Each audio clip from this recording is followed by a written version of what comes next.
வழிக்கு வண்டி போகாதா? வழி இல்லம்மா, வரப்பு மேலதான் நடந்து போகணும். வா.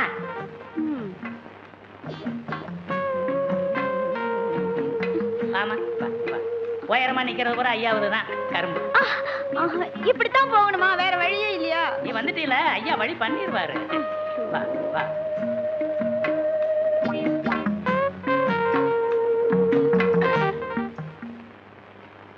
பவுனே, ஹாய். பாத்து வா, பாத்து. என்னம்மா வரப்புல நண்டா பிடிக்கிற? ஐயோ பவுனே, பவுனே செதறிடுச்சே. ஐயோ ஏயா கணக்கு, பவுனை பார்த்து கூப்பிட்டு வரக்கூடாது? அவரை ஏன் கோவிச்சுக்கிறீங்க? வழி இல்ல, ஒண்ணு இல்ல, வெறும் வாய் பேச்சு தான். கவலையப்படாத, சீக்கிரமா ரோட போட்டுற. நீ உருண்டு பிறண்டு வரலாம். ஐயோ, இது கருவாய் இடமுங்க. இருந்தா என்னய்யா, ஐயா இந்த இடத்து மேல ஆசைப்பட்டிருக்காருன்னு சொல்லி கேட்டு வாங்கிய. பவுனே பா. இப்படி